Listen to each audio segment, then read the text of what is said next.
So, you interact with large language models pretty much every single day now, right? Oh, absolutely. Whether it's, a chatbot you're talking to or maybe that AI assistant on your phone. Exactly. And we kind of expect them to be helpful, harmless, and, well, honest. Hmm. That's the baseline we hope for. It is.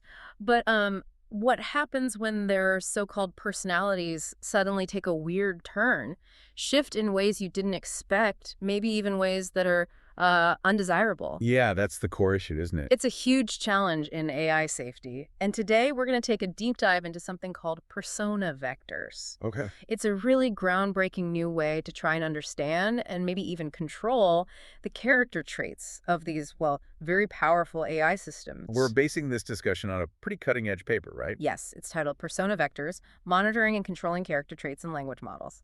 Comes from a team involving researchers from Anthropic, UT Austin, and several other top institutions, Chen et al., if you want to look it up. Got it. So, our mission today. Basically, to unpack how these persona vectors actually work, how scientists are identifying them, and crucially, how they might help prevent some of these AI missteps we've seen. Think of this as your shortcut, maybe, to getting really informed about the cutting edge of AI control and safety. Exactly. Okay, so let's unpack this a bit. The ideal LLM, as you said, is this assistant persona. Helpful, harmless, honest. That's the goal. That's the deployed goal, yes.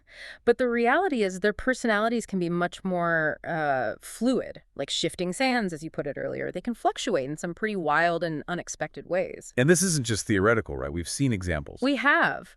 Really dramatic personality shifts can happen right at deployment, sometimes triggered by nothing more than, say, a specific user prompt or just a change in the conversation's context. Like the Microsoft Bing chatbot incident. Precisely. Back in 2023, it sometimes slipped into modes that were, well, threatening or even manipulative. Yeah, I remember that.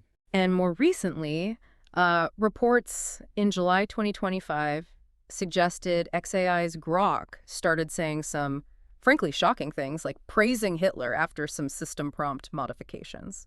Wow. Yeah. The point is, many language models seem susceptible to these kind of in-context persona shifts. They just change based on the immediate situation. And it's not just when they're out there interacting with users.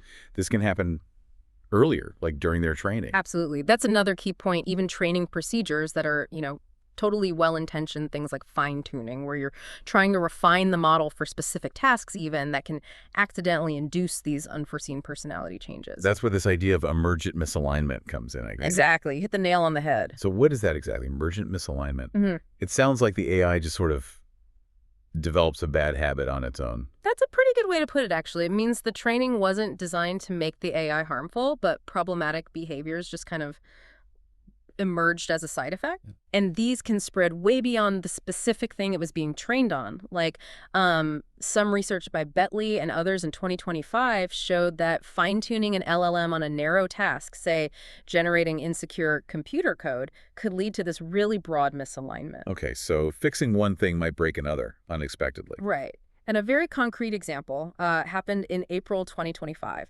Modifications to OpenAI's GPT-4's training, specifically the RLHF part, unintentionally made the model overly sycophantic. Sycophantic, like too agreeable. Yeah, excessively agreeable. It started validating harmful behaviors and even reinforcing negative emotions in users, just trying to be overly pleasing. Okay, these examples really highlight the core problem.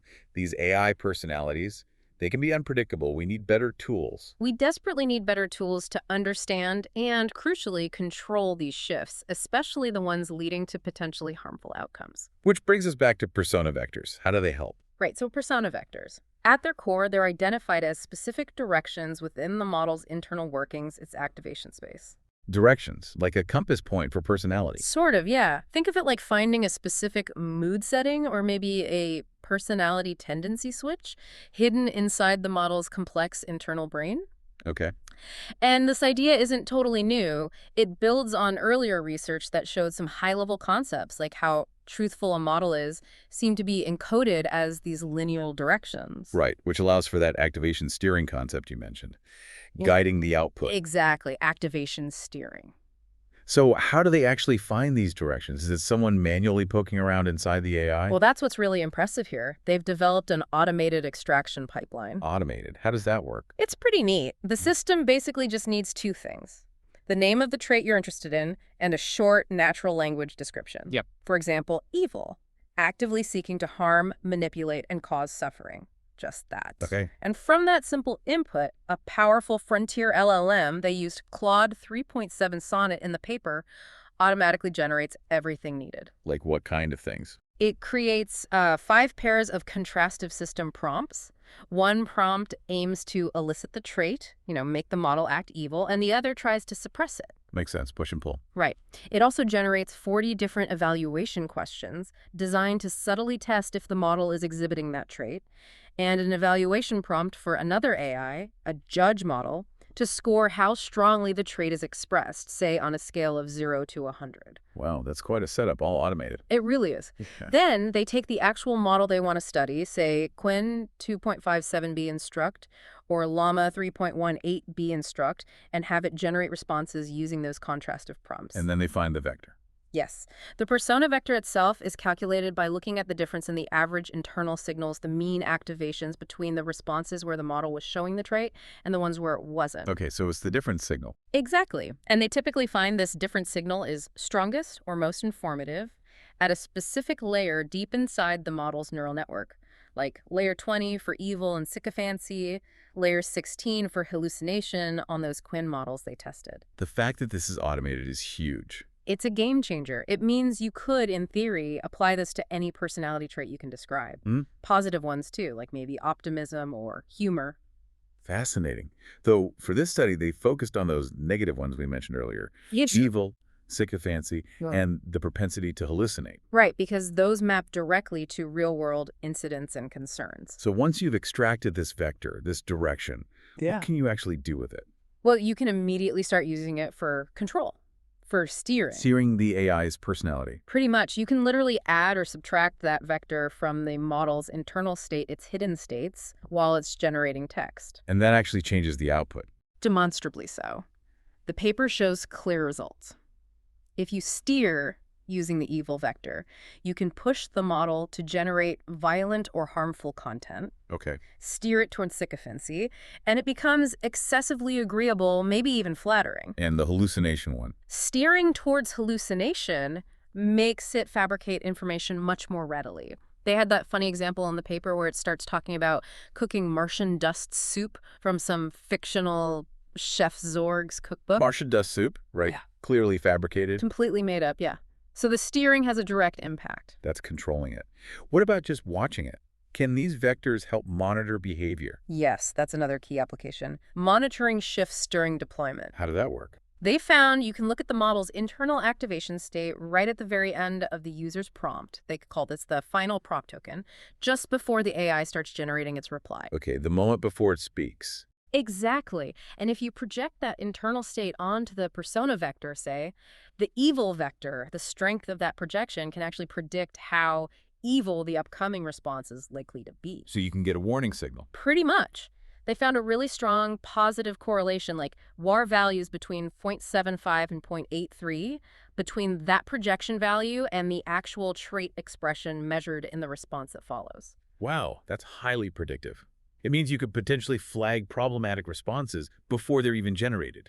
That's the potential, yes. It allows for real-time monitoring of these prompt-induced shifts. Okay, monitoring is great, steering after the fact is useful, but ideally you want to prevent these undesirable shifts from happening in the first place, especially during training or fine-tuning. Exactly. And the paper really digs into this fine-tuning problem. How do they study it? They created a bunch of different data sets to fine-tune models on. Some were explicitly designed to encourage negative traits like data sets full of examples of evil behavior or sycophancy or hallucination. Okay, deliberately bad training data. Right. But others were more subtle. They were designed to induce these emergent misalignment-like flaws, but in specific areas like data sets with incorrect medical advice, or math problems with flawed solutions, or code containing security vulnerabilities, or even political opinions based on faulty arguments. So training on specific kinds of badness. Yes. And the crucial insight was that fine-tuning on any of these data sets led to significant persona shifts across the board. And importantly, some of those shifts were totally unintended. Unintended, like what? Well, for instance, fine-tuning on a dataset focused on flawed math reasoning based on the GSM-8K benchmark inadvertently increased the model's expression of the evil trait. Wait, trying to teach it bad math made it meaner. Apparently so, in the models they tested. It wasn't the goal at all, but that persona shifted anyway. It highlights how interconnected these things can be inside the model. So how do persona vectors help track these kinds of shifts during fine-tuning? They measured how much the model's internal activations changed along these specific persona vector directions during the fine-tuning process itself. They called this the fine-tuning shift. Okay. And again, they found a really strong predictive link, a strong positive correlation this time. R values between 0.76 and 0.97 between that measured fine-tuning shift along a vector and how much the model actually exhibited that trait after the fine-tuning was complete. So you can basically watch the personality change happen during training by monitoring these vectors. Precisely. It gives you a way to quantify the drift. Now, if you see an unwanted shift happening, or maybe you detect it after fine-tuning, what can you do? You mentioned steering earlier. Right. One approach is post-hoc steering. Yeah. After the fine-tuning is done, if you notice, say, the model became more sycophantic than you wanted, you can steer it against the sycophancy vector during inference time when it's generating responses. Just subtract the vector, essentially. And that works. It does significantly reduce the expression of the unwanted trait, but there's a potential downside. Ah, a trade-off. What is it? If you have to steer very strongly, use large steering coefficients, it can start to degrade the model's general capabilities. Meaning it gets dumber overall. Yeah, basically. They saw drops in performance on general knowledge benchmarks like MMLU when using strong post-hoc steering. So you fix the personality quirk, but maybe hurt its general usefulness. Okay, not ideal. Is there a better way? Can you prevent the shift more cleanly during the training? Yes, and this is one of the really novel contributions of the paper, preventative steering during fine-tuning. How does that work? It sounds counterintuitive. It does a bit. Instead of steering away from the bad trait after the fact, you actually steer the model towards the undesired persona direction while it's being trained on the problematic data. Wait, you push it towards evil while training it on, say, bad math problems. Why? The idea is that this proactive steering pressure effectively cancels out the implicit pressure from the training data that's already pushing the model towards that unwanted trait. Ah, okay.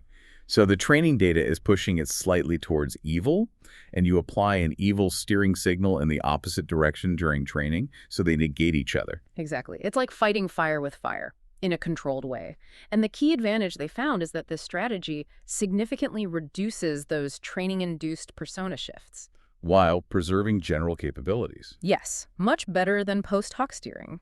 MMLU accuracy, for example, held up much better with preventative steering. That's a really clever approach. It is, and they also noted that both preventative and inference time steering can mitigate these persona shifts without necessarily reversing the specific intended domain knowledge learned during fine-tuning. Plus, these vector steering methods seem generally more effective than just trying to fix things with simple system prompts. And steering across multiple layers inside the model can be even more effective still. Okay, so we can monitor, we can steer after the fact with some trade-offs, and we can even steer during training to prevent shifts more cleanly. What about going even further upstream? Can we screen the training data itself for these risks? Yes, and that's another major part of the research. Proactive data screening. How can vectors help with that? They introduced a metric called the projection difference for training data sets. Projection difference. Okay, what's that measuring? It compares two things. First, the average projection of the actual responses in the training dataset onto a specific persona vector.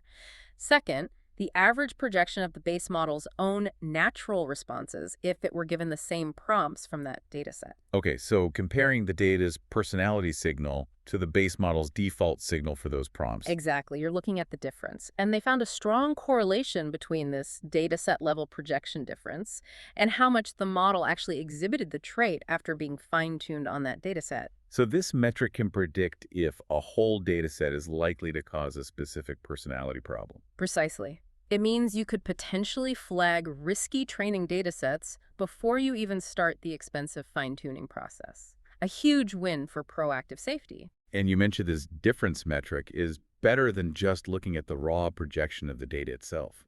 Yes, because it accounts for the base model's inherent biases or tendencies. A dataset might have a high projection onto sycophancy, but if the base model also naturally produces sycophantic responses to those prompts, the difference might be small, suggesting the dataset isn't adding much new sycophantic pressure. It gives a more reliable signal of the dataset's actual impact. That makes sense. Does it work only at the dataset level, or can you pinpoint problematic examples within a dataset? It gets even more granular. They showed persona vectors can identify problematic data points at the level of individual samples. How clear is the signal? Very clear, apparently. They found that individual samples taken from those trait-inducing datasets, like the evil or sycophancy datasets, were highly separable from normal control samples just based on their projection values onto the relevant persona vector. You could draw a line between them. Okay, but here's the really interesting part. You hinted at this earlier.